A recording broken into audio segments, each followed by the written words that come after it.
네, 오늘 시편 113편의 본문을 세 단락으로 나누어서 살펴보려고 합니다. 시편은 90편을 중심으로 1편부터 89편은 연약한 다윗 왕의 모습이 소개되고 90편부터 150편까지는 위대하신 하나님을 찬양하는 내용이 담겨져 있습니다.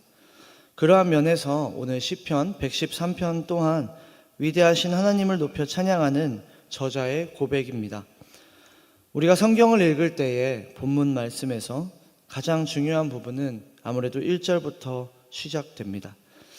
오늘 시편 113편의 그 1절 또한 전체의 시편에서 왜 하나님을 찬양해야 하는지와 그 이유를 자세히 설명해 주고 있습니다.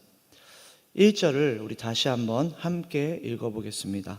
시작. 할렐루야 여호와의 종들아 찬양하라 여호와의 이름을 찬양하라. 1절을 보면 찬양을 받으시는 하나님과 찬양을 고백해야 하는 종의 역할이 확실히 구분되어져 있음을 볼 수 있습니다. 그래서 여호와의 백성, 여호와의 자녀 등 여러 가지 표현들을 쓸 수 있었겠지만 굳이 종들아 라고 하면서 종이라는 단어를 왜 사용했을까요? 새번역과 NIV 또 여러 가지 성경 버전을 봐도 다 종이라는 단어가 나와서 조금 더 깊게 의미를 살펴보기 위해서 원문 성경을 살펴보았습니다. 거기에 종이라는 단어는 에베드라는 단어인데 이것이 동사로 사용될 때는 예배하다라는 뜻을 가지고 있습니다. 그래서 이 종이라는 단어는 예배하는 자인 것입니다. 다시 풀어서 설명을 하면 여호와를 예배하는 자들이 목적인 자들아 여호와의 이름을 찬양하라 라고 고백하고 있는 것입니다. 이것이 왜 가장 중요하냐면 우리가 왜 예배하는지를 알아야 진정으로 하나님이 원하시는 예배를 드릴 수 있기 때문입니다. 자신이 살아가는 이유와 목적을 모르는 상태로 사람들에게 한번 살아봐라 라고 가정을 한다면 아마도 매 순간이 불안하고 또는 불확실한 미래 밖에 없기 때문에 제대로 살 수가 없을 것입니다. 그래서 오히려 세상은 점점 더 악해질 것이고 자신이 하고 싶은 대로 자신의 몸이 그저 원하는 대로 사는 곳으로 가득 찰 것입니다. 그래서 자신이 살아가는 목적을 알고 살아가는 것은 삶의 원동력이자 사람이 단순히 코로 숨을 쉬는 그 숨 쉬는 것이 아니라 진정으로 숨을 쉬며 살아가게 되는 것입니다. 창세기 1장 1절에서 태초에 하나님이 천지를 창조하셨느니라 라고 고백되는 말씀을 믿으며 나아가는 이 자리에 모인 우리는 하나님을 예배하는 것이 지으신 목적대로 올바르게 살아가는 것이고 그것이 삶의 원동력과 세상에서 주는 힘과는 다른 힘으로 살아갈 수 있다는 것, 그것을 믿으시길 소망합니다. 하나님을 예배하는 것이 우리의 지어진 목적이자 우리가 살아가며 지켜야 할 가장 중요한 것임을 깨달았다면 과연 우리는 하나님의 어떠한 부분을 찬양해야 하고 예배해야 하는지 오늘 시편 기자는 자세하게 알려주고 있습니다. 본문 4절에서 5절 말씀입니다. 제가 읽어드리겠습니다. 여호와는 모든 나라보다 높으시며 그의 영광은 하늘보다 높으시도다. 여호와 우리 하나님과 같은 이가 누구리요? 높은 곳에 앉으셨으나. 우리가 예배드리는 하나님께서는 모든 나라보다 높으신 분이십니다. 아멘이십니까? 심지어 사람의 육안으로 확인할 수 있는 가장 높은 곳인 하늘보다 더 높은 곳에 하나님의 영광은 가득하다라고 시편 기자는 고백합니다.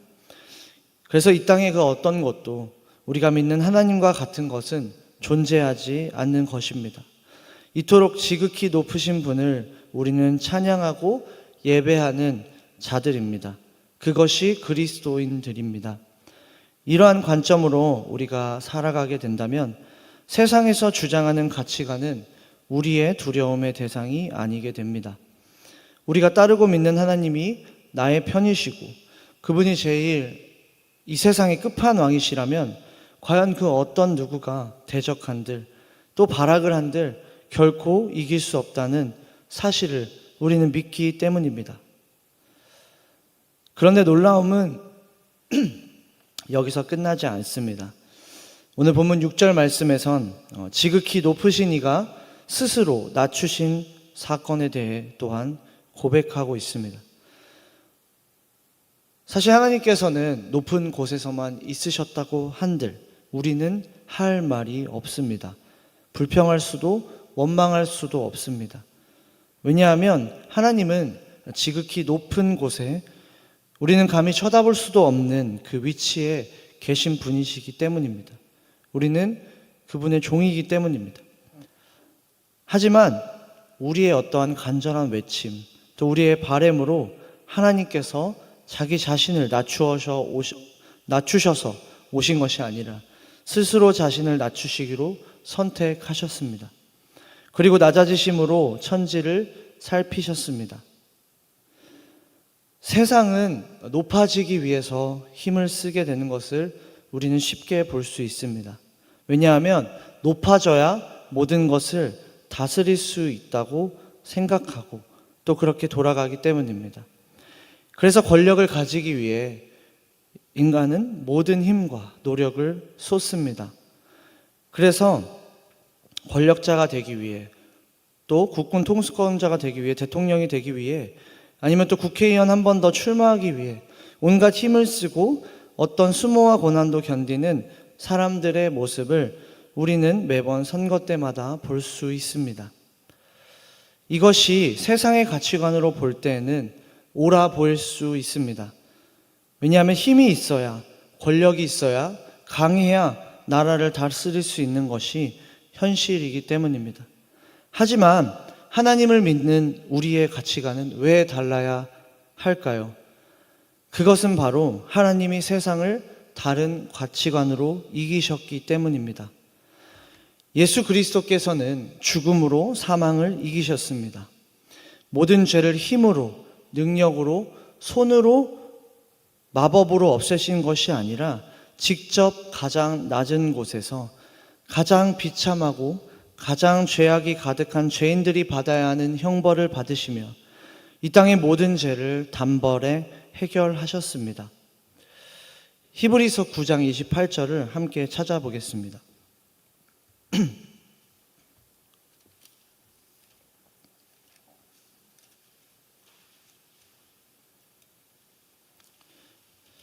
네, 이 말씀 구절은 여름 성경학교 아이들이 배웠던 말씀이었습니다. 다 찾으셨으면 함께 읽겠습니다. 이와 같이 그리스도도 많은 사람의 죄를 담당하시려고 단번에 들이신 바 되셨고 구원에 이르게 하기 위하여 죄와 상관없이 자기를 바라는 자들에게 두 번째 나타나시리라. 아멘. 여름 성경학교 지난주에 진행된 그 유초등부 아이들이 밥을 먹으려면 이 구절을 외워서 암송했어야 했습니다. 그런데 저는 이 말씀 구절에 놀라운 은혜를 체험했습니다. 그 이유는 말씀 그대로 많은 사람의 죄를 담당하시기 위해 우리 예수 그리스도께서 오셨고 그것을 두 번에 걸친 것이 아니라 여러 번 시도 끝에가 아니라 단번에 자신을 죽음에 이르기까지 들이셨고 결국 모든 죄를 단번에 해결하신 그분의 놀라우신 사랑과 은혜가 다시 한번 깊게 느껴졌기 때문입니다. 사랑하는 성도 여러분, 우리의 이김은 그래서 세상의 이김과는 달라야 하는 것입니다. 하나님을 예배하는 우리가 세상에서 보여야 할 모습이 바로 낮아짐으로 이기는 모습입니다. 우리가 한 발 물러섬으로 이기는 것, 용서함으로 이기는 것, 그것이 우리 그리스도인들이 예수 그리스도의 이김을 따라 사는 모습임을 믿으시며 실천하시는 저와 여러분들이 되시길 소망합니다. 계속해서 본문 7절에서 9절 말씀은 하나님의 성품을 찬양합니다. 우리 하나님께서는 가난한 자들을 외면하지 않으셨습니다. 그리고 지금도 외면하지 않으십니다. 먼지가 쌓였다고, 옷이 더럽다고, 잘 씻지 않아 보인다고 외면하는 세상의 모습과는 다른 하나님의 모습은 그들을 먼지더미에서 일으키십니다. 배고픈 자를 채워주십니다. 그리고 더욱더 놀라운 것은 바로 그들을 지도자들로, 리더자로 세우십니다. 이것이 하나님께서 진정한 리더를 뽑는 기준인 것입니다. 다윗을 하나님께서 선택하실 때에 하나님은 외모를 보지 않으셨고 오직 중심을 보시는 이라고 사무엘 선지자에게 말씀하신 것처럼 하나님은 사람을 선택할 때 외모보단 중심을 보시는 분이십니다. 하지만 우리는 너무나 보는 것에 약한 것이 사실입니다. 그래서 보이는 것으로 기준점을 세우곤 합니다. 하지만 하나님께서는 사람의 눈으로 보이지 않는 부분 또한 감찰하시는 전지전능하신 분이시기 때문에 중심을 보시는 것입니다. 이것이 우리가 비록 재산이 많지 않아도 세상이 볼 때에는 먼지가 쌓인 자들로 보일지라도 하나님 앞으로 나아갈 수 있는, 누구든지 하나님을 믿는 자라면 외모에 상관없이, 외적으로 상관없이 나아갈 수 있는 은혜라고 믿습니다. 세상은 외면해도 하나님은 외면하지 않는 것, 그렇기 때문에 하나님을 당연히 우리는 찬양을 올려드릴 수밖에 없는 것입니다. 하나님은 또한 9절에서 기적을 일으키시는 분이십니다. 사람이 안 된다고 하는 것 또한 가능하게 하시는 분이십니다. 당시 유대 문화에서는 임신하지 못한 여자를 보는 시선이 좋지 않았습니다. 그런데 하나님은 그러한 자들을 집으로 불러들이셨고 해산하지 못하는 어머님의 눈물의 기도를 들으셔서 자녀의 축복과 태의 축복을 열어주셔서 부모가 될 수 있는 은혜를 부어주셨던 분이셨습니다. 대표적으로 한나, 사라의 눈물의 기도를 들어주셨고 결국 태의 축복을 열어주셔서 우리가 그 하나님의 크신 사랑과 놀라우신 은혜를 성경을 통해 우리는 깨달을 수 있습니다. 결론을 맺겠습니다. 오늘 시편 113편은 앞서 설명한 것처럼 우리는 어떤 자들이며 누구를 오직 예배하는지를 분명하게 한 번 더 일깨워 주고 있습니다. 우리는 하나님을 예배하기 위해 존재하며 오직 하나님만 예배하는 자들입니다. 그래서 이제 실천적으로 얼마나 자주 그렇게 해야 하는지 본문 2절에서 3절은 고백합니다. 제가 읽겠습니다. 이제부터 영원까지 여호와의 이름을 찬송할지로다. 해 돋는 데에서부터 해 지는 데에까지 여호와의 이름이 찬양을 받으시리로다. 우리가 오늘 이 말씀을 듣는 지금 오늘 이 순간부터 앞으로 영원까지 여호와의 이름을 오직 찬양하는 자들이 되어야 합니다. 시간에 상관없이, 날짜에 상관없이 특별한 상황에 있다고 놓여진다고 상관하는 것이 아니라 밤이나 낮이나 이 땅에서 해가 시작하는 지점부터 끝나는 그 시점까지 곧 온 세계와 열방 곳곳 하나도 빠짐없이 여호와 하나님의 이름만이 울려 퍼지고 찬양 받으셔야 하는 것이 마땅합니다. 그래서 오직 하나님만 찬양하며 그분의 이름만 찬양하는 것이 우리의 사명이자 우리가 지으심을 받은 목적임을 깨달은 우리가 오늘부터 앞으로 영원까지 어떤 환난과 역경 가운데서도 오직 하나님의 이름을 찬양하는 자리에 서 있는 저와 여러분들이 되시길 주 예수 그리스도의 이름으로 축복합니다. 기도하겠습니다. 사랑의 주님 감사합니다. 오늘 받은 이 말씀을 우리가 깨달아 언제나 슬플 때나 기쁠 때나 그리고 너무나도 어려운 상황이 올 때에도 늘 하나님을 찬양하는 자리에 서 있을 수 있도록 우리를 인도하여 주시옵소서.